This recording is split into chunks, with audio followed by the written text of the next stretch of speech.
Speaker, I present the budget for 25-26. This budget continues our government's efforts to A. Accelerate growth, B. Secure inclusive development, C. Invigorate private sector investments, D. Uplift household sentiments, and E. Enhance spending power of India's rising middle class.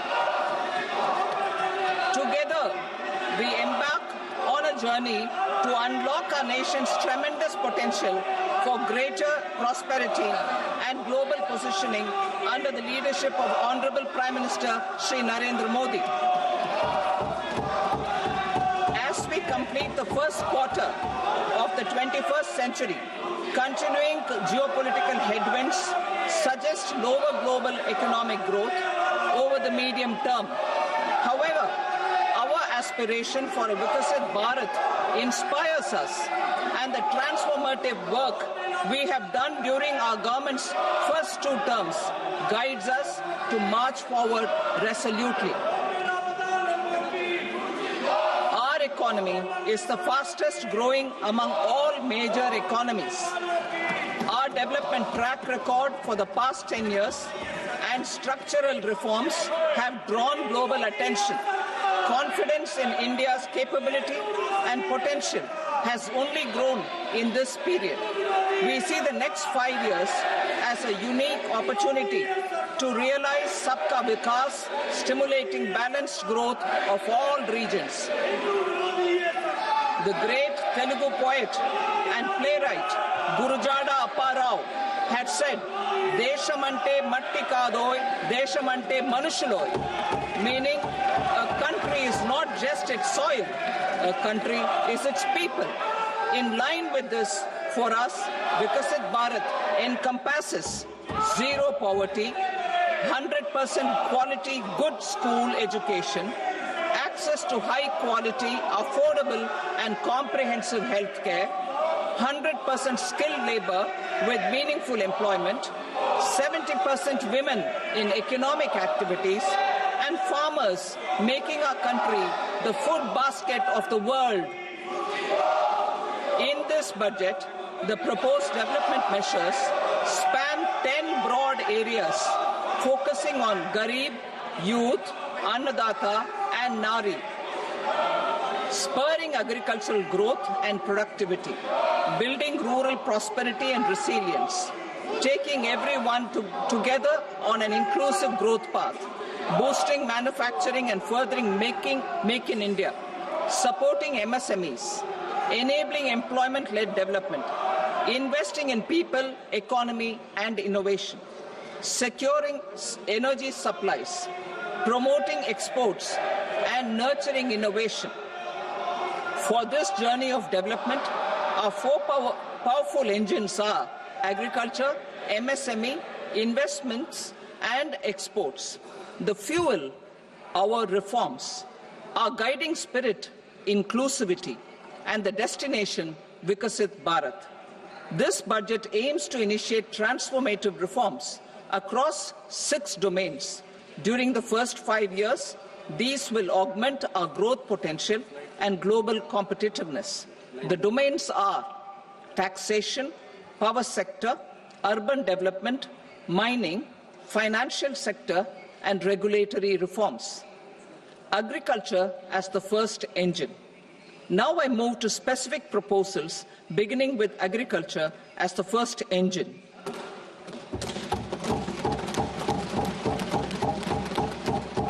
Prime Minister Dhan Dhanya Krishi Yojana, developing agri-districts program.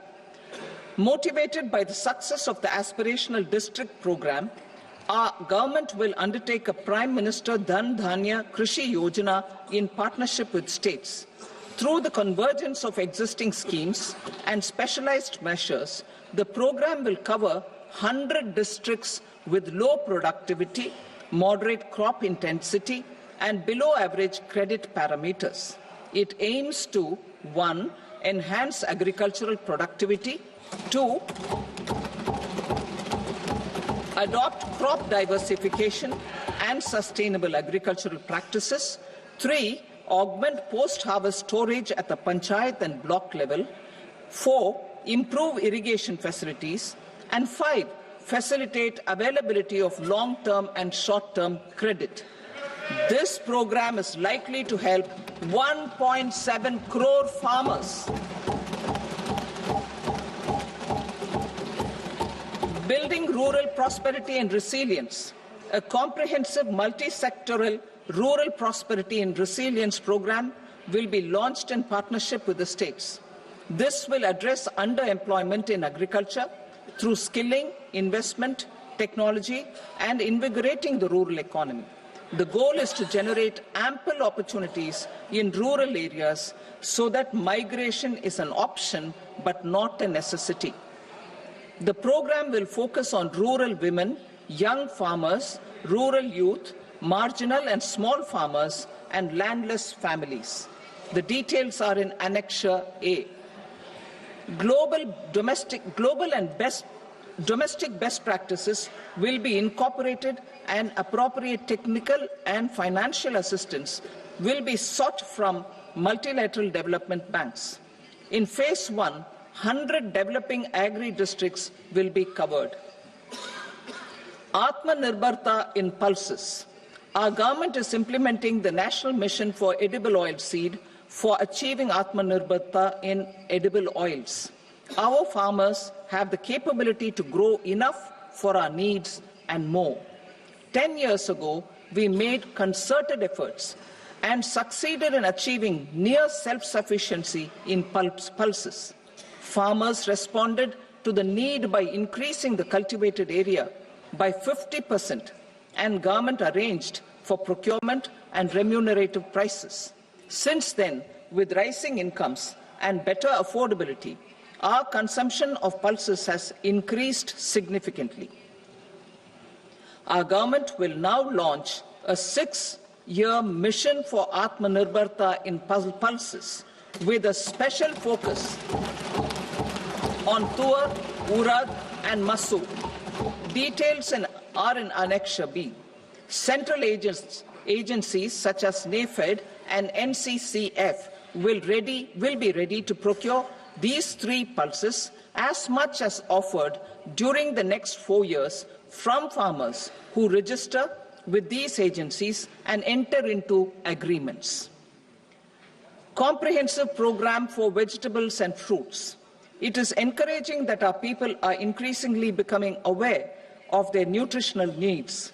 It is a sign of a society becoming healthier. With rising income levels, the consumption of vegetables, fruits, and Sri Anna is increasing significantly. A comprehensive program to promote production, efficient supplies, processing, and remunerative prices for farmers will be launched in partnership with the states. Appropriate institutional mechanisms for implementation and participation of farmer producer organizations and cooperatives will be set up. Makhana board in Bihar. For this, there is a special opportunity for the people of Bihar. A Makhana board will be established in the state to improve production, processing, value addition, and marketing of Makhana. The people engaged in these activities will be organized into FPOs. The board will provide hand-holding and training support to Makhana farmers and will also work to ensure they receive the benefits of all relevant government schemes. A national mission on high-yielding seeds will be launched, aimed at 1. Strengthening research ecosystem, 2. Targeted development and propagation of seeds with high yield, pest resistance, and climate resilience, and 3. Commercial availability of more than 100 seed varieties released since July 2024. India ranks second largest globally in fish production and aquaculture. Seafood exports are valued at 60,000 crore rupees. To unlock the untapped potential of the marine sector, our government will bring in an enabling framework for sustainable harnessing of fisheries from Indian exclusive economic zone and high seas, with a special focus on the Andaman and Nicobar and Lakshadweep Islands. For the benefit of lakhs of cotton growing farmers, I am pleased to announce a mission for cotton productivity. This 5-year mission will facilitate significant improvements in productivity and sustainability of cotton farming and promote extra long staple cotton varieties. The best of science and technology support will be provided to farmers. Aligned with our integrated 5F vision for the textile sector, this will help in increasing incomes of the farmers and ensure a steady supply of quality cotton for rejuvenating India's traditional textile sector. Kisan credit cards facilitate short-term loans for 7.7 crore farmers, fishermen, and dairy farmers. The loan limit under modified interest subvention scheme will be enhanced from 3 lakh rupees to 5 lakh rupees for loans taken through the KCC. For Atmanirbharta in urea production, our government had reopened 3 dormant urea plants in the eastern region. To further augment urea supply, a plant with annual capacity of 12.7 lakh metric tons will be set up at Namrup in Assam.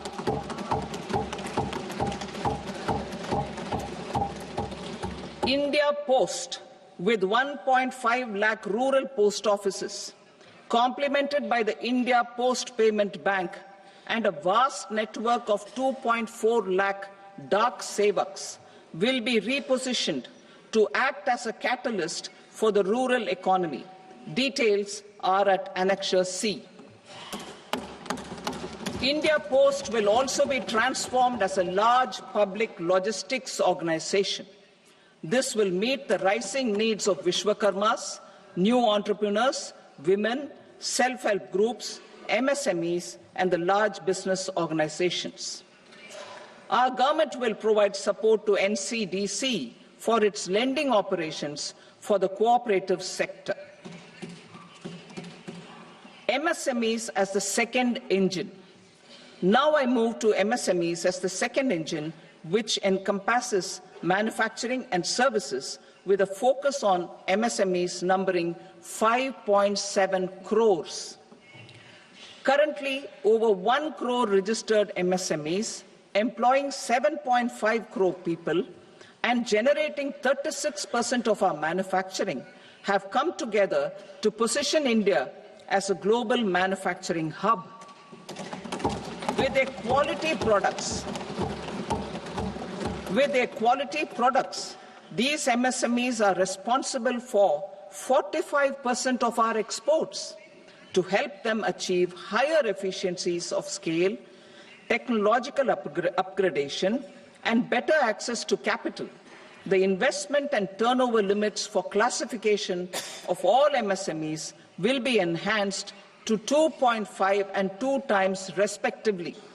This will give them the confidence to grow and generate employment for our youth.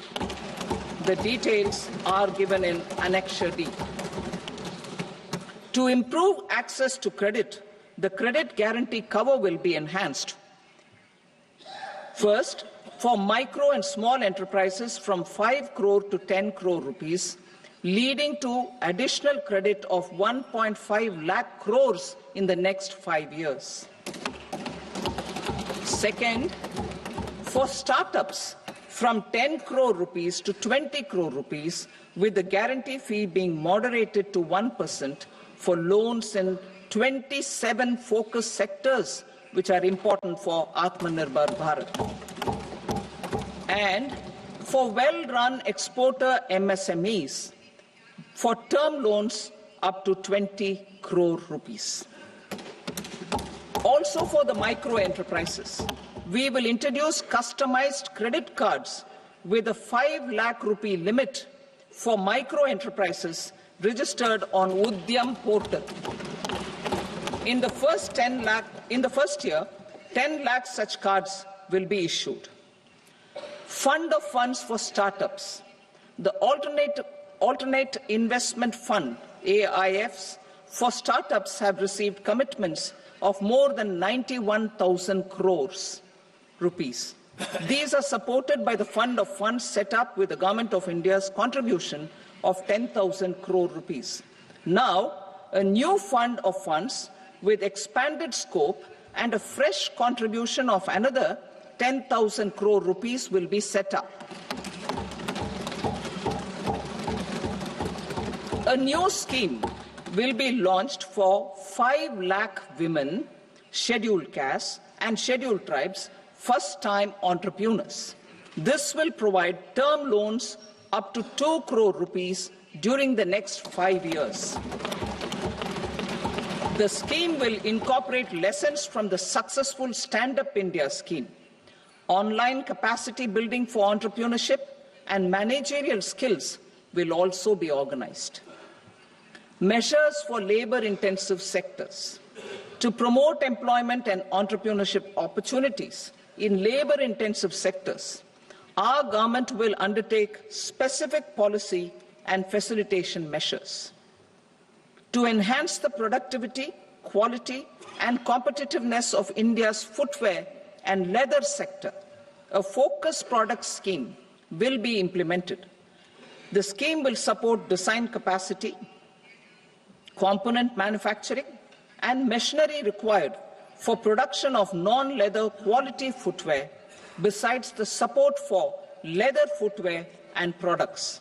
The scheme is expected to facilitate employment for 22 lakh persons, generate over 4 lakh crore rupees, and exports of over 1.1 lakh crore rupees.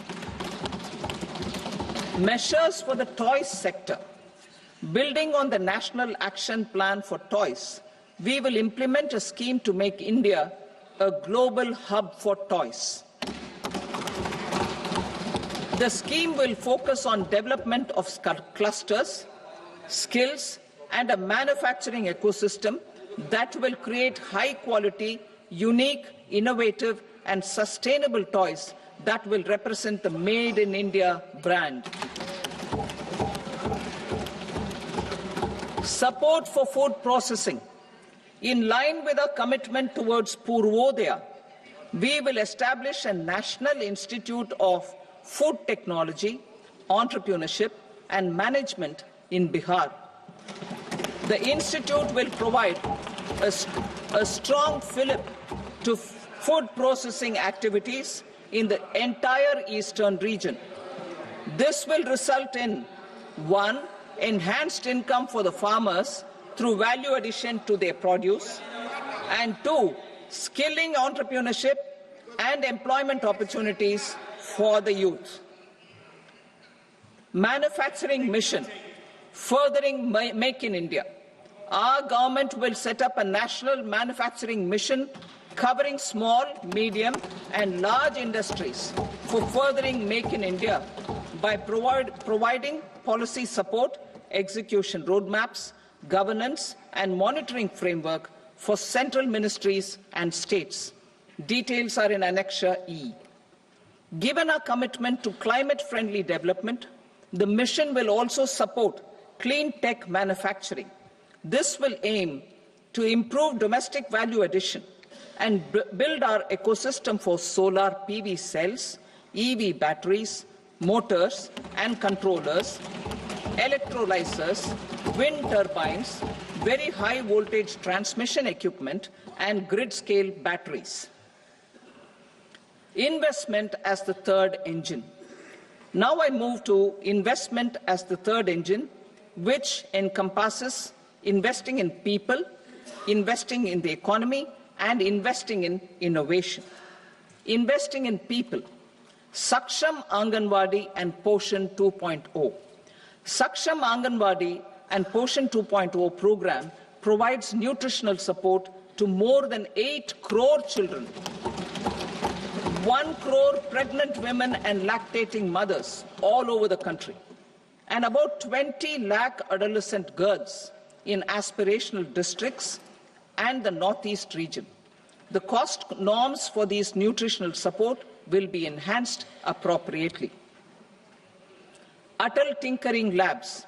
50,000 Atal Tinkering Labs will be set up in government schools in the next 5 years to cultivate the spirit of curiosity and innovation and foster a scientific temper among young minds. Broadband connectivity to government secondary schools and PHCs. Broadband connectivity will be provided to all government secondary schools and primary health centers in rural areas under the BharatNet project. Bharatiya Bhasha Pustak Scheme. We propose to implement a Bharatiya Bhasha Pustak scheme to provide digital form Indian language books for schools and for higher education. This aims to help students understand their subjects better and in their language. National Centers of Excellence for Skilling. Building the initiative announced in the July 24 budget, 5 national centers of excellence for skilling will be set up with global expertise and partnerships to equip our youth with the skills required for Make for India, Make for the World manufacturing. The partnership will cover curriculum design, training of trainers, and a skills certification framework and periodic reviews. Expansion of capacity in IITs. Total number of students in 23 IITs has increased 100% from 65,000 to 1.35 lakh in the past 10 years.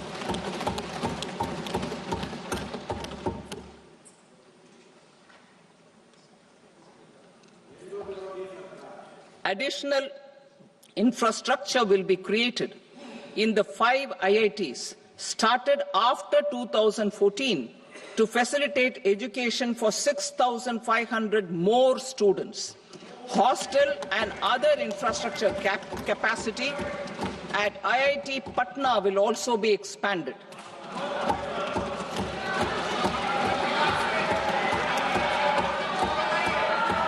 Center of Excellence.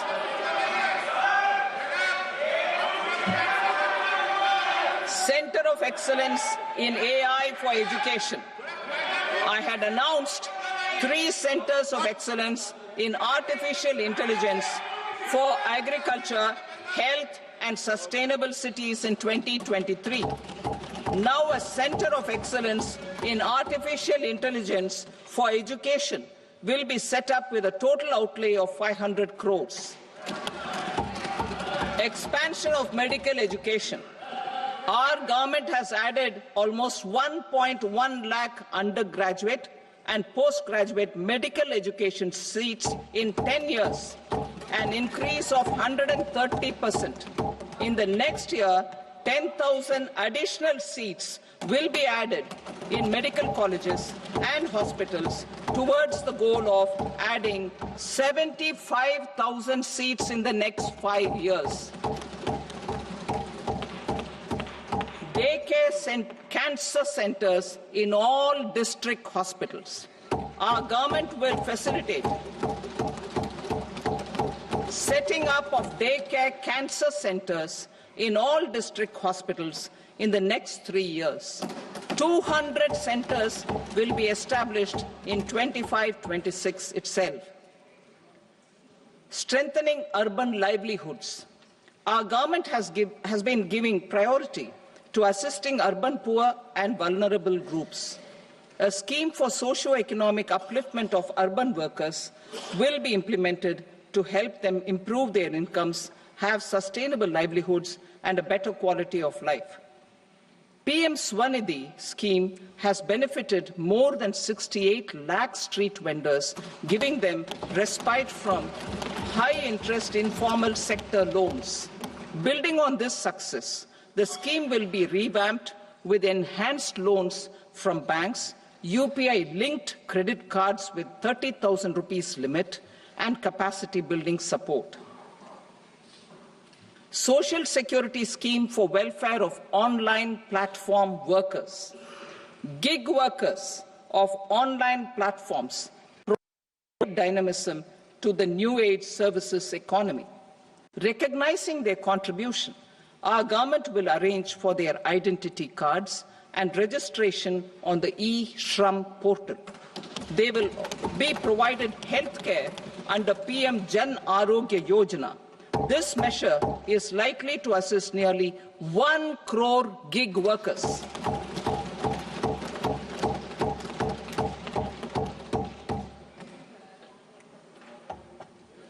Investing in the economy, public-private partnership in infrastructure. Each infrastructure-related ministry will come up with a 3-year pipeline of projects that can be implemented in PPP mode. States will also be encouraged to do so and can seek support from the India Infrastructure Project Development Fund, which is a scheme to prepare PPP proposals. Support to states for infrastructure.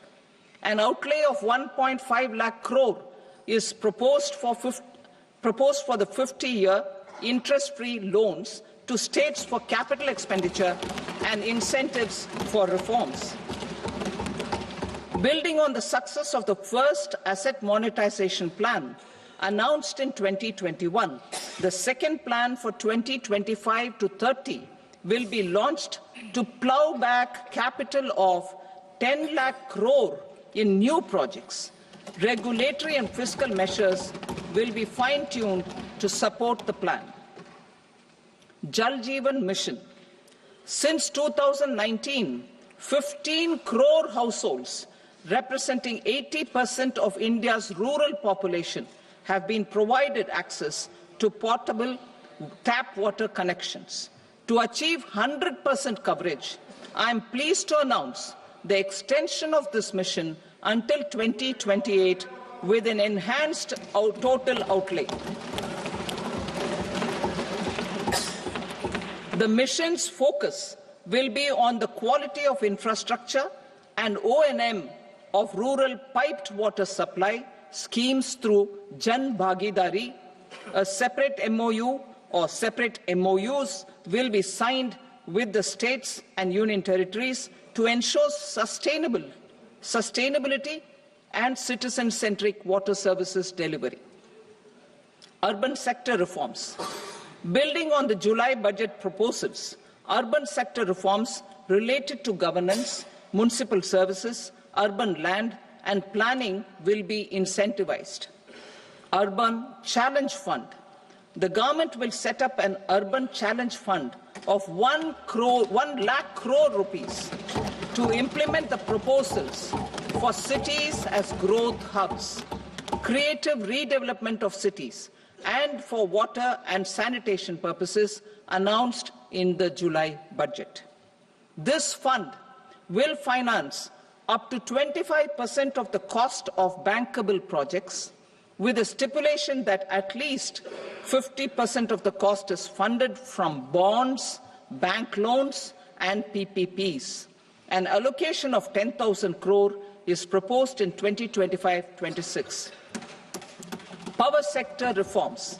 We will incentivize electricity distribution reforms and augmentation of intra-state transmission capacity by states. This will improve financial health and capacity of electricity companies. Additional borrowing of 0.5% of GSDP will be allowed to states contingent on these reforms. Nuclear energy mission for Vikasit Bharat. Development of at least 100 gigawatt of nuclear energy by 2047 is essential for our energy transition efforts. For an active partnership with the private sector towards this goal, amendments to the Atomic Energy Act and the Civil Liability for Nuclear Damage Act will be taken up. A nuclear energy mission for research and development of small modular reactors with an outlay of 20,000 crore will be set up. At least 5 indigenously developed small modular reactors will be operationalized by 2033. Shipbuilding. The shipbuilding financial assistance policy will be revamped to address cost disadvantages. This will also include credit notes for shipbreaking in Indian yards to promote the circular economy. Large ships above a specified size will be included in the infrastructure harmonized master list. Shipbuilding clusters will be facilitated to increase the range, categories and capacity of ships. This will include additional infrastructure, facilities, skilling and technology to develop the entire ecosystem. Maritime Development Fund. For long-term financing for the maritime industry, a Maritime Development Fund with a corpus of 25,000 crore rupees will be set up. This will be for distributed support and promoting competition. This will have up to 49% contribution by the government, and the balance will be mobilized from ports and from private sector. UDAN regional connectivity schemes. UDAN has enabled 1.5 crore middle-class people to meet their aspirations for speedier travel. The scheme has connected 88 airports, and operationalized 619 routes. Inspired by that success, a modified UDAN scheme will be launched to enhance regional connectivity to 120 new destinations and carry 4 crore passengers in the next 10 years. 4 crore additional passengers in the next 10 years. The scheme will also support helipads and smaller airports in hilly, aspirational and northeast regional districts. Greenfield airports will be facilitated in Bihar to meet the future needs of the state. These will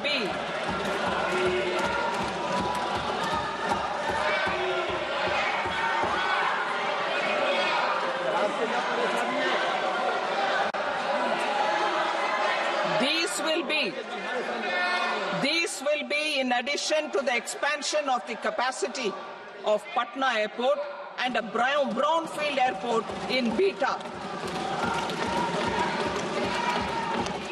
Western Kosi Canal project in Mithilanchal. Financial support will be provided for the Western Kosi Canal ERM project, benefiting a large number of farmers cultivating over 50,000 hectares of land in the Mithilanchal region of Bihar. Mining sector reforms. Mining sector reforms, including those for minor minerals, will be encouraged through sharing of best practices and institutions of a state mining index. A policy for recovery of critical minerals from tailings will be brought out. Under the special window for affordable and mid-income housing, SWAMI, 50,000 dwelling units in stressed housing projects have been completed and keys handed over to home buyers. Another 40,000 units will be completed in 2025, further helping middle-class families who were paying EMIs on loans taken for apartments while also paying rent for their current dwellings. Building on this success, SWAMI Fund 2 will be established as a blended finance facility with contribution from the government, banks and private investors. This fund of 15,000 crore rupees will aim for expeditious completion of another 1 lakh units. PM Gati Shakti data for private sector. For furthering PPPs and assisting the private sector in project planning, access to relevant data and maps from the PM Gati Shakti portal will be provided. Tourism for employment-led growth. Top 50 tourist destination sites in the country will be developed in partnership with states through a challenge mode. Land for building key infrastructure will have to be provided by the states. Hotels in these destinations will be included in the infrastructure harmonized list. The following measures will be taken for facilitating employment-led growth. Organizing intensive skill development programs for our youth, including in institutes of hospitality management. Providing mudra loans for homestays. Improving ease of travel and connectivity to tourist destinations. Providing performance-linked incentives to states for effective destination management, including tourist amenities, cleanliness, and marketing efforts. And introducing streamlined e-visa facilities along with visa fee waivers for certain tourist groups. Continuing with the emphasis on places of spiritual and religious significance in the July budget, there will be a special focus on destinations related to the life and times of Lord Buddha. Medical tourism and heal in India. Medical tourism and heal in India will be promoted in partnership with the private sector along with capacity building and easier visa norms. Investing in innovation. To implement private sector-driven research, development and innovation initiatives announced in the July budget, I am now allocating 20,000 crore rupees for this purpose. A deep tech fund of funds will also be explored to catalyze the next generation startups as a part of this initiative. In the next 5 years, under the PM Research Fellowship Scheme, we will provide 10,000 fellowships for technological research in IITs and IISc with enhanced financial support. The second gene bank with 10 lakh germplasm lines will be set up for future food and nutritional security. This will provide conservation support to both public and private sectors for genetic resources. We will start a national geospatial mission to develop foundational geospatial infrastructure and data. Using PM Gati Shakti, this mission will facilitate modernization of land records, urban planning, and design of infrastructure projects. A Gyan Bharatam mission for survey, documentation, and conservation of our manuscript heritage with academic institutions, museums, libraries, and private collectors will be undertaken to cover more than 1 crore manuscripts. We will set up a national digital repository of Indian knowledge systems for knowledge sharing. Now I move to exports as the fourth engine. We will set up an export promotion mission with sectoral and ministerial targets driven jointly by the Ministries of Commerce, MSME, and Finance. It will facilitate easy access to export credit, cross-border factoring support, support to MSMEs to tackle non-tariff measures in overseas markets. A digital public infrastructure, Bharat Trade Net, for international trade will be set up as a unified platform for trade documentation and financing solutions. This will complement the Unified Logistics Interface platform. The BTN will be aligned with international practices.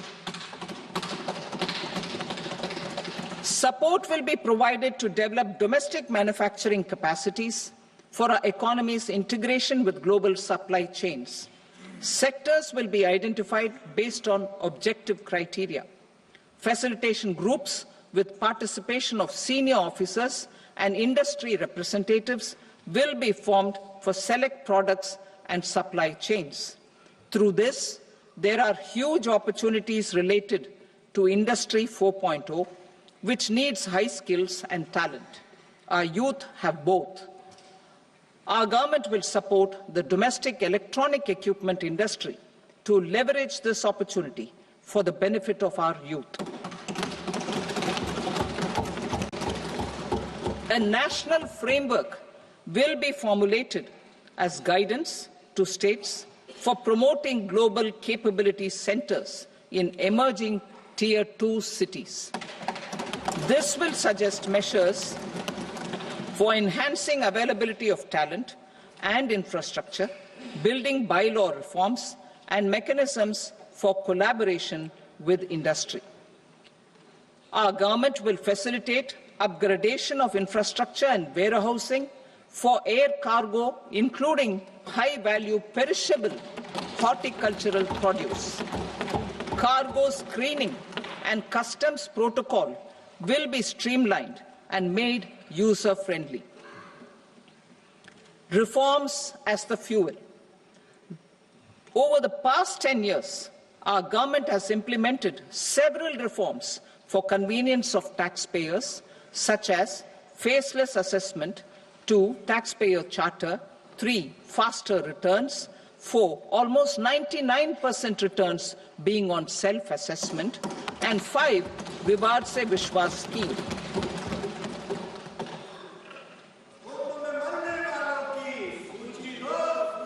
Continuing these efforts, I reaffirm the commitment of the Tax Department to trust first, scrutinize later. I also propose to introduce the new income tax bill next week. I will detail the indirect tax reforms and changes in direct taxes in Part B. Financial sector reforms. The FDI limit for the insurance sector will be raised from 74 to 100%. This enhanced limit will be available for those companies which invest the entire premium in India. The current guardrails and conditionalities associated with foreign investment will be reviewed and simplified. The services of India Post Payment Bank will be deepened and expanded in rural areas. NABFID will set up a partial credit enhancement facility for corporate bonds for infrastructure. Public sector banks will develop Grameen Credit Score framework to serve the credit needs of SHG members and people in rural areas. A forum for regulatory coordination and development of pension products will be set up. To implement the earlier announcement on simplifying the KYC processes, the revamped Central KYC Registry will be rolled out in 2025. We will also implement a streamlined system for periodic updating. Requirements and procedures for speedy approval of company mergers will be rationalized. The scope for fast-track mergers will also be widened and the process made simpler.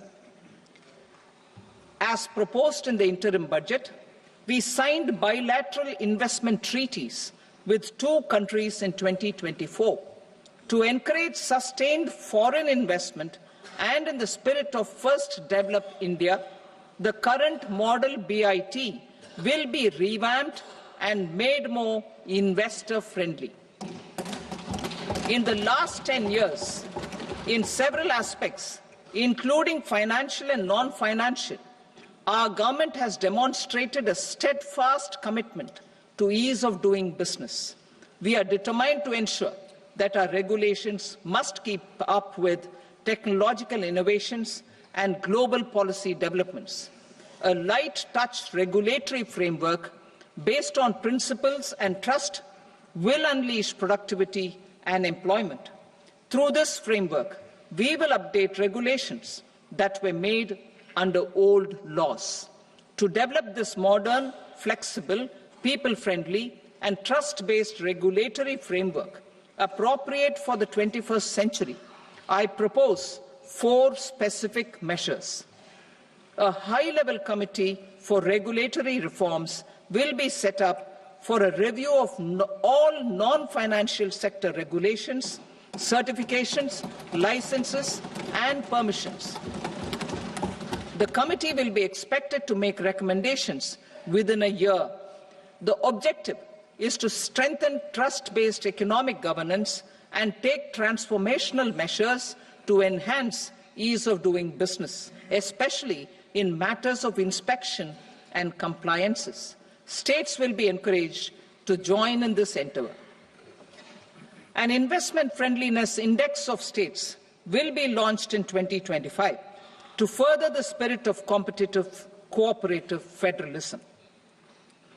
Under the Financial Stability and Development Council, a mechanism will be set up to evaluate impact of the current financial regulations and subsidiary instructions. It will also formulate a framework to enhance their responsiveness and development of the financial sector. In the Jan Vishwas Act 2023, more than 180 legal provisions were decriminalized. Our government will now bring up the Jan Vishwas Bill 2.0 to decriminalize more than 100 provisions in various laws. I now move to fiscal policy. In the July budget, I had committed to staying the course for fiscal consolidation.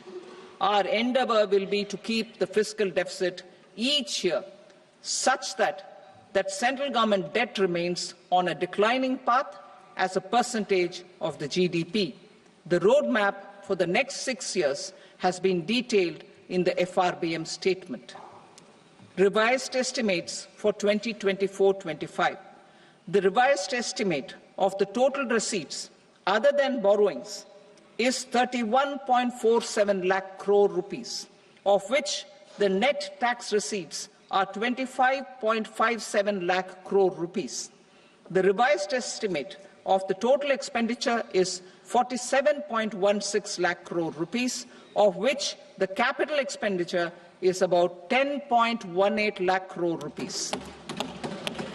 The revised estimate of the fiscal deficit is 4.8% of the GDP. Budget estimates for 25-26. Coming to 25-26, the total receipts other than borrowings and total expenditure are estimated at 34.96 lakh crore rupees and 50.65 lakh crore rupees respectively. The net tax receipts are estimated at 28.37 lakh crore rupees. The fiscal deficit is estimated to be 4.4% of GDP. To finance the fiscal deficit, the net market borrowings from dated securities are estimated at 11.54 lakh crore. The balance financing is expected to come from small savings and other sources. The gross market borrowings are estimated at 14.82 lakh crore rupees. I will now move to Part B. Indirect taxes. My proposals relating to customs aim to rationalize tariff structure and address duty inversion. These will also support domestic manufacturing and value addition, promote exports, facilitate trade, and provide relief to common people. Rationalization of customs tariff structure for industrial goods. As a part of comprehensive review of customs rate structure announced in July 2024 budget, I propose to 1. Remove 7 tariff rates. This is over and above the 7 tariff rates removed in 23-24 budget.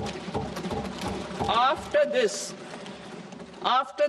there will be only 8 remaining tariff rates, including 0 rate. 2. Apply appropriate cess to broadly maintain effective duty incidence except on a few items where such incidents will reduce marginally. 3. Levy not more than one cess or surcharge. Therefore, I propose to exempt social welfare surcharge on 82 tariff lines that are subject to a cess. I shall now take up sector-specific proposals.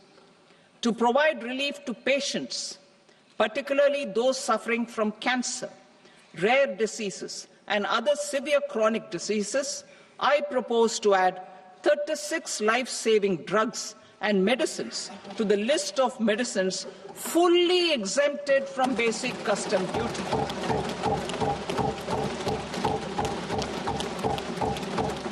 I also propose to add 6 life-saving medicines to the list attracting concessional custom duty of 5%.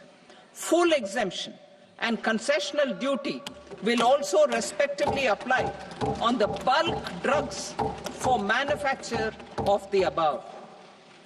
Specified drugs and medicines under patient assistance programs run by the pharmaceutical companies are fully exempt from BCD, provided the medicines are supplied free of cost to the patients. I propose to add 37 more medicines along with 13 new patient assistance programs. Support to domestic manufacturing and value addition. Critical minerals. In the July 2024 budget, I had fully exempted BCD on 25 critical minerals that are not domestically available. I had also reduced BCD of 2 other such minerals to provide a major fillip to their processing, especially by MSMEs. Now, I propose to fully exempt cobalt powder and waste, the scrap of lithium-ion battery, lead, zinc, and 12 more critical minerals. This will help secure their availability for manufacturing in India and promote more jobs for our youth. To promote domestic production of technical textile products such as agro-textiles, medical textiles, and geotextiles at competitive prices, I propose to add 2 more types of shuttle-less looms to the list of fully exempted textile machinery.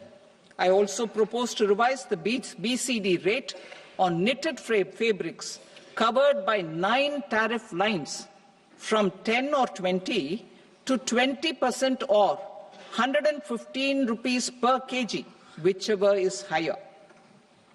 Electronic goods.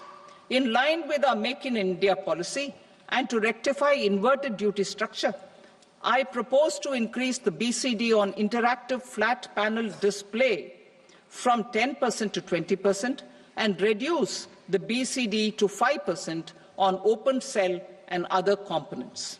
In 23-24 budget, for the manufacture of open cells of LCD, LED TVs, I had reduced the BCD on parts of open cells from 5% to 2.5%. To further boost the manufacture of such open cells, the BCD on these parts will now stand exempted. Lithium-ion battery. To the list of exempted capital goods, I propose to add 35 additional capital goods for EV battery manufacturing and 28 additional capital goods for mobile phone battery manufacturing. This will boost domestic manufacture of lithium-ion batteries, both for mobile phones and for electric vehicles. Shipping sector. Considering that shipbuilding has a long gestation period, I propose to continue the exemption of BCD on raw materials, components, consumables, or parts for the manufacture of ships for another 10 years.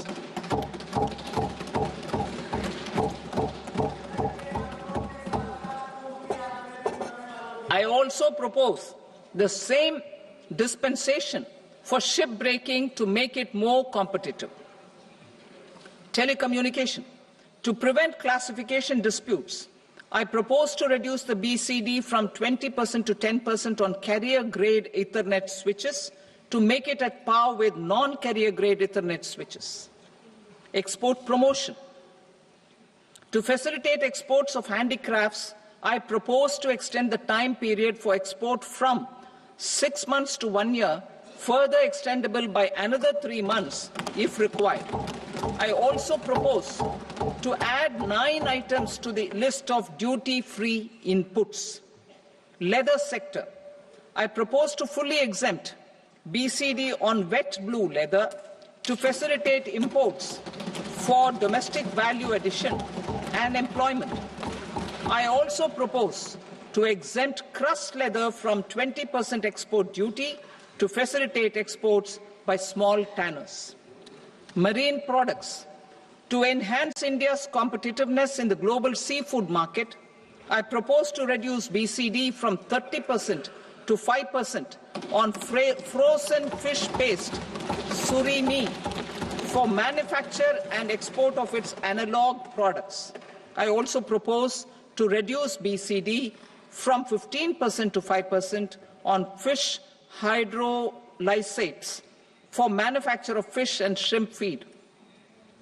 In July 2024 budget, to promote development of domestic MROs for aircraft and ships, I had extended the time limit for export of foreign origin goods that were imported for repairs from 6 months to 1 year and further extendable by 1 year. I now propose to extend the same dispensation for railway goods. Time limit for provisional assessment. Presently, the Customs Act 1962 does not provide any time limit to finalize provisional assessments, leading to uncertainty and cost to trade. As a measure of promoting ease of doing business, I propose to fix a time limit of 2 years, extendable by a year, for finalizing the provisional assessment. I propose to introduce a new provision that will enable importers or exporters, after clearance of goods, to voluntarily declare material facts and pay duty with interest but without penalty. This will incentivize voluntary compliance. However, this will not apply in cases where department has already initiated audit or investigation proceedings. For industry to better plan their imports, I propose to extend the time limit for the end use of imported inputs in the relevant rules from 6 months to 1 year. This will provide operational flexibility in view of cost and uncertainty of supply. Further, such importers will now have to file only quarterly statements instead of a monthly statement.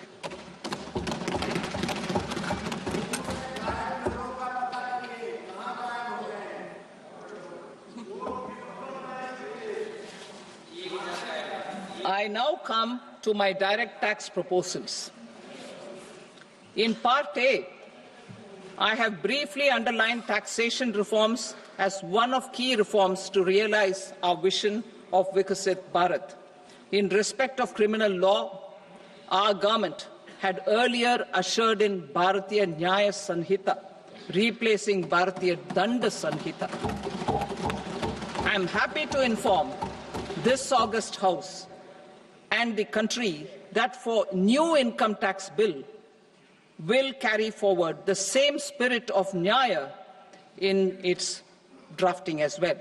The new bill will be clear and direct in text, with close to half of the present law in terms of both chapters and words. It will be simple to understand for taxpayers and tax administrators, leading to tax certainty and reduced litigation. Reforms, however, are not a destination. They are means to achieve good governance for our people and economy. Providing good governance primarily involves being responsive. The Tirukural captures this in verse 542, which reads, "Vaanokki vaazhum ulagallam, mannavan kol nokki vaazhum kudi," meaning, just as the living beings live expecting rains, Citizens live expecting good governance. Our government is committed to keeping an ear to the ground and a finger on the pulse and responding while balancing our national building efforts.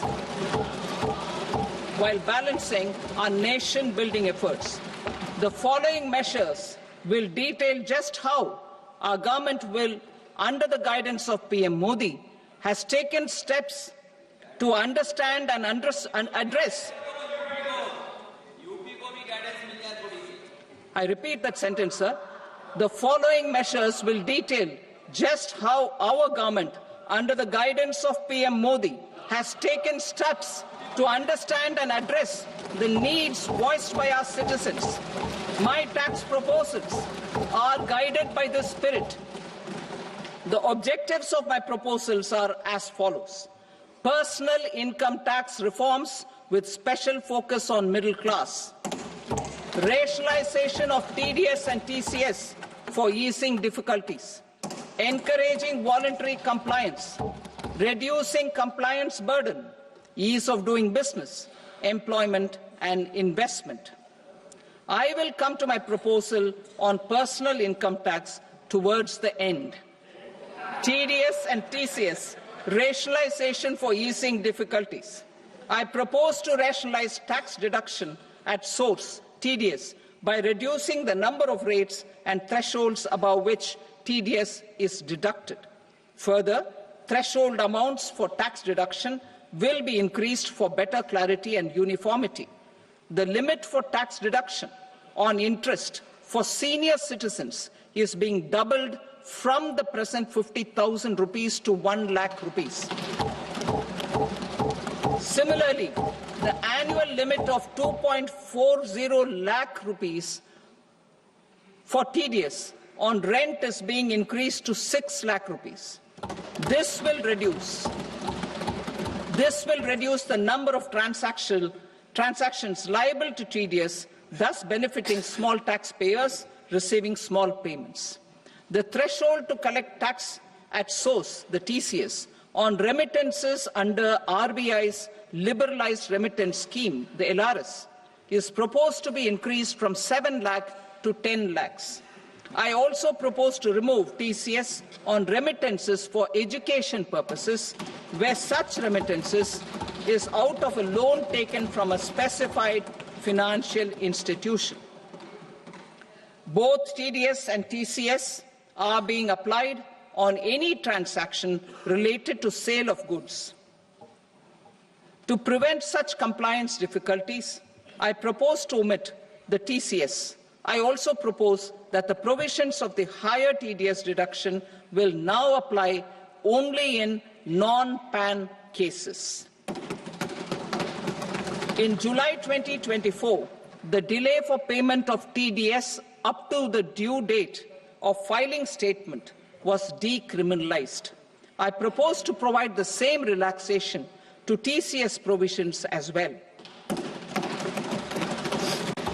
The government under the leadership of Prime Minister Modi believes in Sabka Saath, Sabka Vikas, Sabka Vishwas and Sabka Prayas.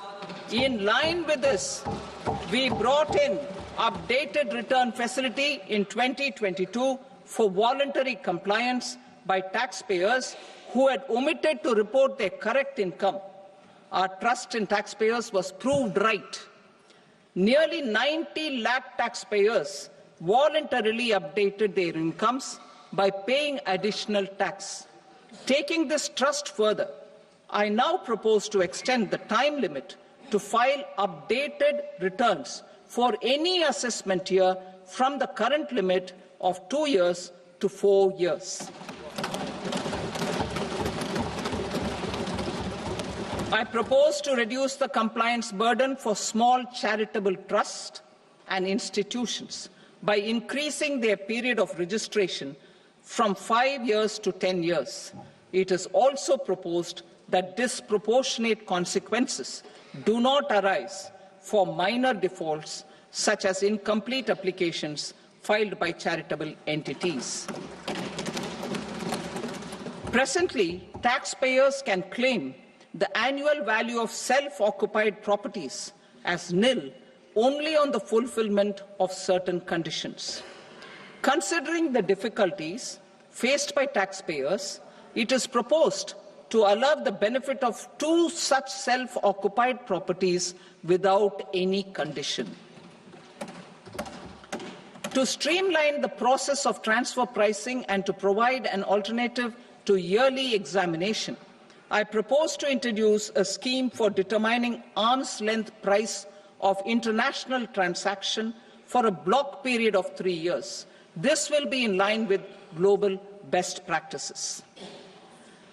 With a view to reduce litigation and provide certainty in international taxation, the scope of safe harbor rules is being expanded.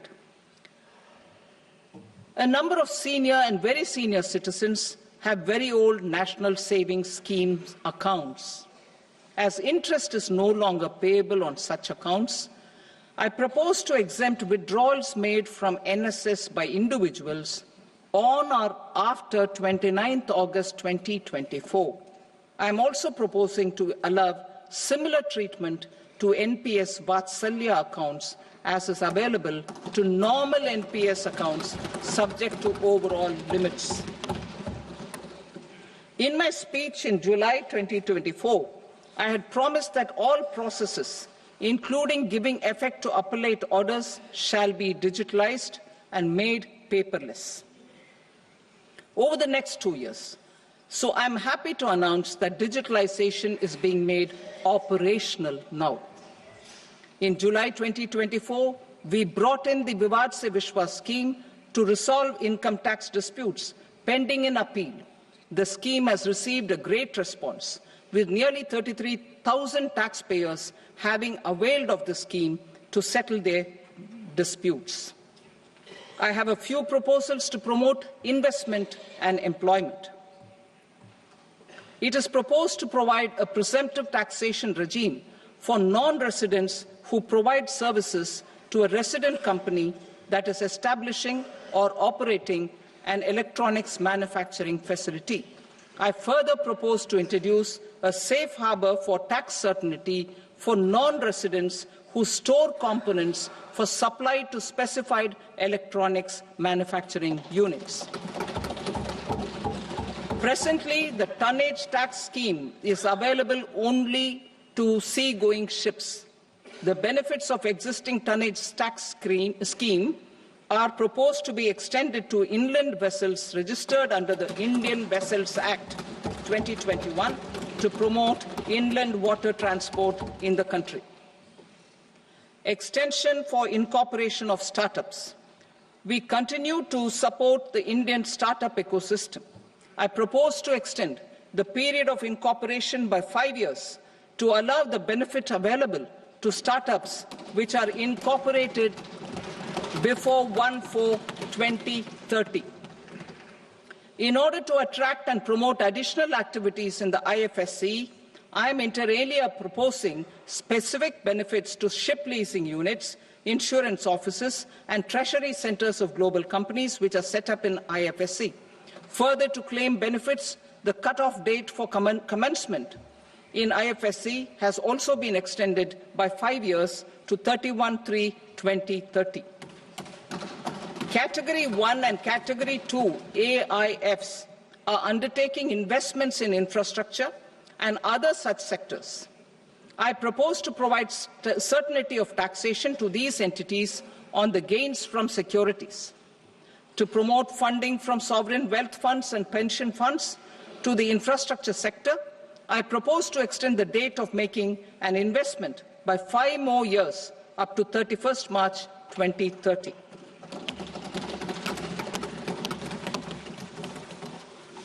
Personal income tax reforms with special focus on middle class. Democracy, demography, and demand are the key support pillars in our journey towards Vikasit Bharat. The middle class provides strength for India's growth. This government, under the leadership of Prime Minister Modi, has always believed in the admirable energy and ability of the middle class in nation building. In recognition of their contribution,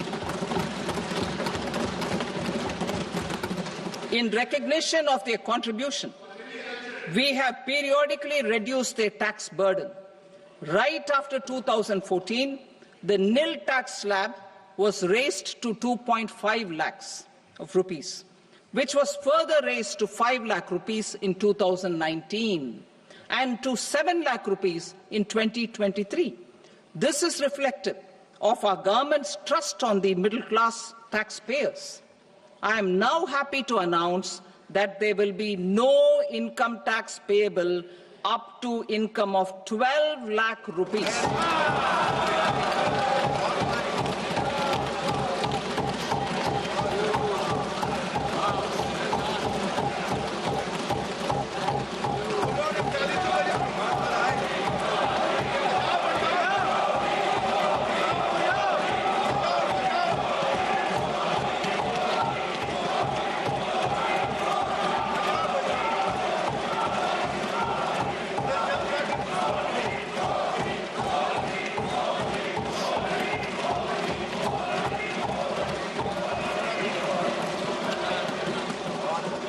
So, average income of 1 lakh per month other than the special rate income such as capital gains under the new regime. This limit will be 12.75 lakh for salaried taxpayers due to the standard deduction of 75,000.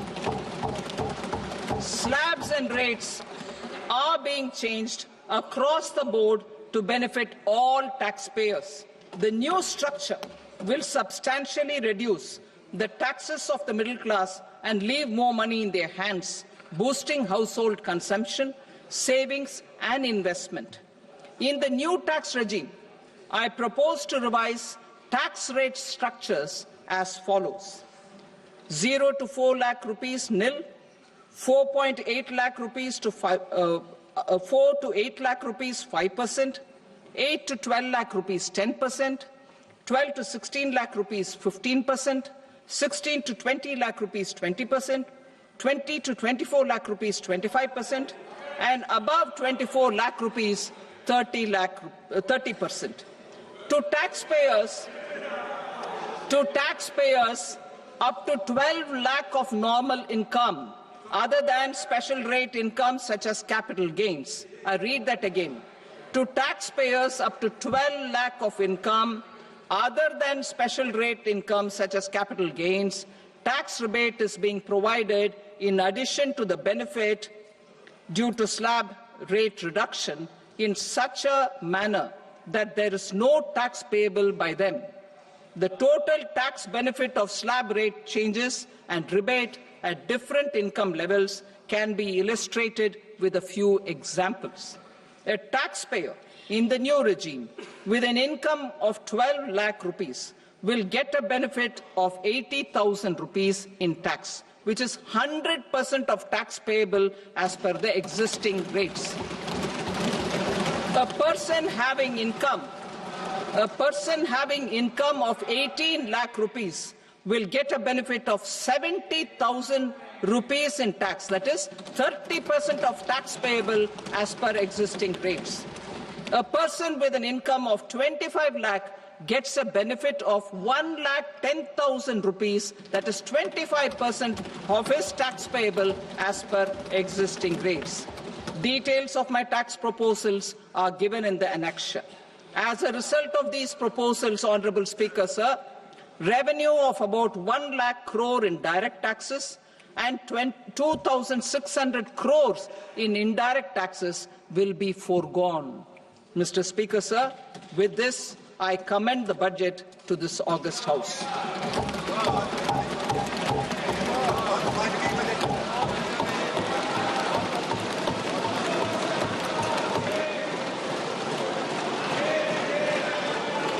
Item number 2, Srimati Nirmala Sitharaman. Sir, with your permission, I rise to lay on the table the following statements under Section 3(1) of the Fiscal Responsibility and Budget Management Act, 2003. Medium-term fiscal policy cum fiscal policy strategy statement and macroeconomic framework statement. Item number 3, Srimati Nirmala Sitharaman. Sir, with your permission, I rise to move for leave to introduce the Finance Bill 2025. प्रश्न ये है कि विधेयक को पुनर्स्थापित करने की अनुमति प्रदान की जाए। जो सदस्य इसके पक्ष में हाँ गए, जो सदस्य विरोध में ना गए, मेरे विचार में निर्णय हाँ वालों के पक्ष में हुआ। हाँ वालों के पक्ष में अनुमति प्रदान की जाती है। माननीय मंत्री जी अब विधेयक को पुनर्स्थापित करें। Sir, I introduce the bill. Thank you.